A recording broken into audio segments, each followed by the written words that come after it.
Yes, tukwaniriza ku system za Uganda mu Kamoli amanya nedoboozi pampita ntambi kimso Dinamo Rich Boya Maxudi Junior Amal Msuza bamulese ku birthday ya Maya nefuna omukisa okuba nti mulabako era singa si birthday salabye ku mwala wange bigambo byani bamuyita Edrisa Msuza tukwaniriza omulundi omulala ku mukutu gwaffe ogumanyikiddwa nga Uganda mu Kamoli. Big up on yourself Promise. Yes, Promise Kezo Rihanna. Big up on yourself ngoli Saudi Arabia. Kugatane timu Kezo yonna tubatumiddeko timu Rema Namakula, tubatumiddeko timu Saudi Arabia, timu Dubai, timu Oman, timu United Arab Emirates. Big up on yourself. Yes, ne timu Chaliba nga bali Oman, Chaliba nga bali Turkey, London America. Mbatumiddeko nnyo amanye ndobozi bampita ntambi kimso Dinamo Rich Boya Maxudi Junior. Webale kuba nti otambula naffe, webale kuba nti osubscribing, webale kuba nti otwagala blood, webale kuba nti otambula naffe. Twakugamba wano tetuleeta palapase, twasala okuba nti tukutuusako agamalo gosinga okuba nti oyagala. Olunaku lwaleero tukuleetedde eyali Bawarema Namakula bamuyita Edrisa Msuza. Edrisa Msuza, yes, oba oliawo, yes, Edrisa Msuza oba oliawo alina byavuddeyo n'agamba eri eggwanga si mumativu era si musanyufu. Abiva machi era musanyufu olw'okuba nti yasobola okuba nti alako omwana. Now twalabyeko yes, mukyala mukulu amanyikiddwa nga Amal Msuza ngono muwala wa Rema ne taata we amanyikiddwa nga Eddie Kenzo. Bano nno bafunyemu time ne batambulamu era twalabye abo videos nga bali ku byesuubo nga bakirinze bonna era Msuza yabutadde ku internet ne timu ya Eddie Kenzo bona bakutte ne babutadde ku internet. Msuza natandika okuba nti yeyagala mukuba nti musajja mukulu aba nti yeyagala mpola mpola twagenze ne tufuna ebintu ebyenjawulo. Yes, mpola mpola. Now mukuba ntumuzaako Msuza waye omwana wamufunye, omwana yaze jali, omwana Rema yamukuwadde oba yamukuwadde mu bya just for justice.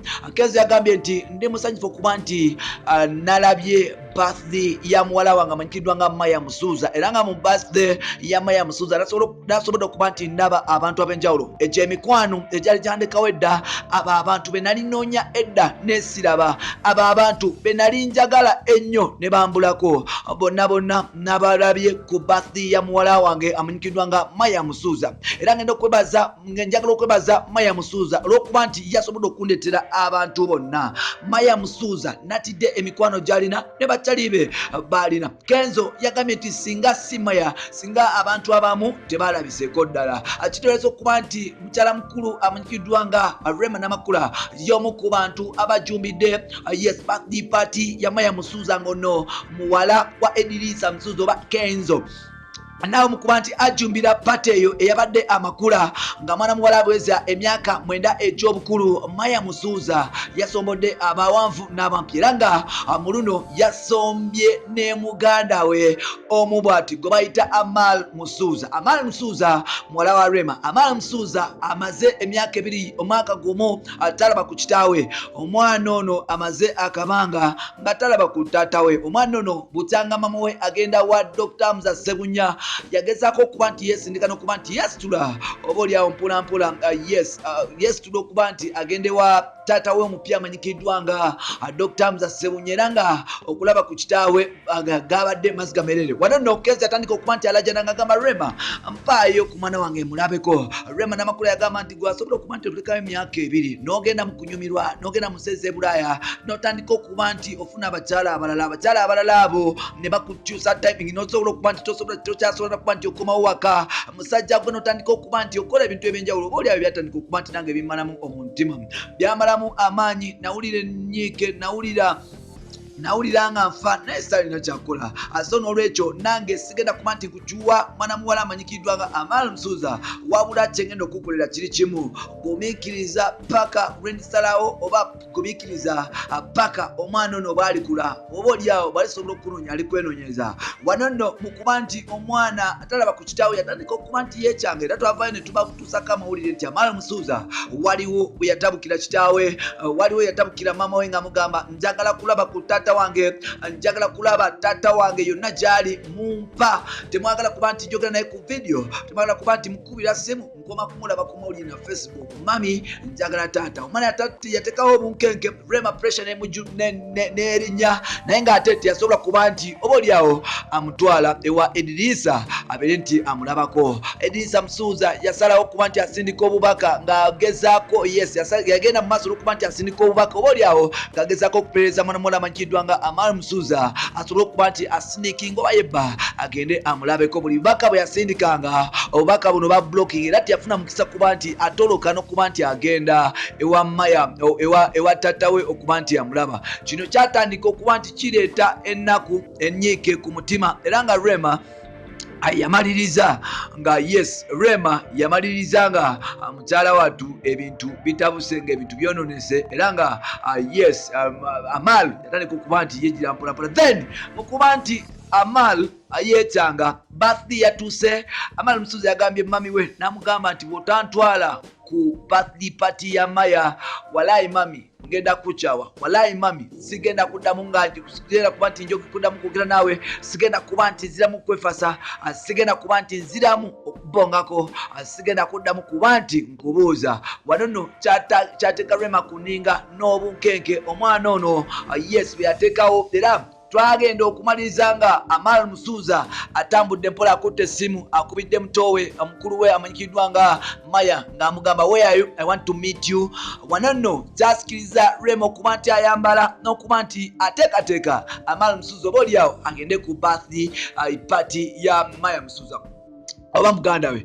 Wano nno mukuba nti batuuseyo twalaba Edisa Msuza ng'essanyu limu Buganda, twalaba Edisa Msuza ng'afa akaseko mu matama. Gwe mulundi ogwasooka Msuza okulaba omwana ono nga wakayita omwaka mulamba era nga Kenzo yalaze essanyu ery'okuba nti alaba ku muwala we. Kenzo yagambye nti oba olyawo naalibadde nga nsobola okubeera n'omwana ono naye sirina busobozi bumulaba, nti maama we tanzikiriza kubeera naye, maama we takkiriza kuba nti amumpa, maama we yasalawo kuba nti akyawa, bambi n'omwana n'amutwalira ddala. Sirina access ku Amal Msuza, nafunye access just ku birthday party era nga siga teyabadde Maya, bambi salirabye ku mwana wange.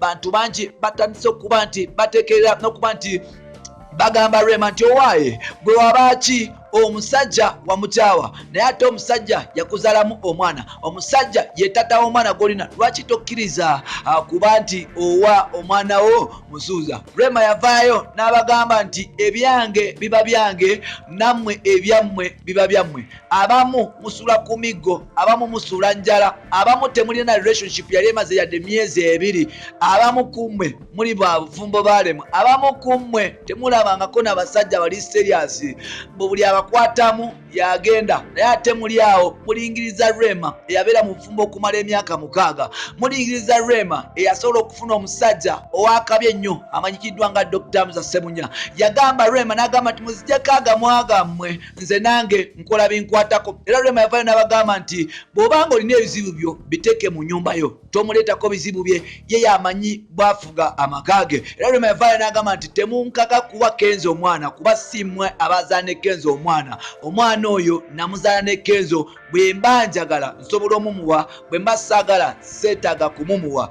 Wano nno abantu bagamba mbu Rema alina empisa embi, mbu Rema tamanyi njogera, simanyi talina njogera. Naye Rema yagamba nti sometimes bafani bayitawo, bo bafani bamanyi n'okubuuza mbu Dr. Musa Sebunya wakamuwaako emirundi emeka, Dr. Musa Sebunya akola emirundi emeka mu mwezi, mbu bwe batyo bafani bwe batyo bebabuuza. Ekintu Rema kyagamba nti oba oliawo bafani babiyitawo era agamba nti mwe okumuvuma, okumupima, okumujerega n'okuba nti mumuvumaavuma n'okumupimapima tekijja mumalamu mutima. Rema agamba nti ye agenda mu maaso n'okuba nti akola byayagala era nga yavaayo n'agamba nti omwana bw'aba ayagala alimuwa Kenzo, bw'aba tayagala talimumuwa. Kino kikulaga nti Rema ali serious, nti Rema tanyigira mu ttooke, nti Rema bino kimu kyayagala agenda kyekolera. Bampita Ntambi Jimsodi Namal Rich Boya, Maxudi Junior, omukutu guli gumu baguyita Uganda mu Kamoli. Oli waddemu kuba nti osubscribinga tutambule ffenna ku system za Uganda mu Kamoli. Kugambye wano tetuleeta palapase, tukuleetera information gy'osinga okuba nti oyagala. Bampita Ntambi Jimso, you can follow me on Facebook, nkosa Ntambi Jimso, then ku Twitter nkosa Jimso 16, ate nga bw'ogenda ku Instagram nkosa Ntambi Jimso 5. Genda wali ononyeko mpola ate nga gyowelabya kuba nti osubscribing kweno channel, okomentinga n'oleka opinion mu comment section, then otambula ffenna yes likuba nti tukutuusaako ebintu byosinga okwagala byebyo ebife wa Kenzo ne Rema until nga tukuletedde ebirala tambula naffe weekomire wano bye bye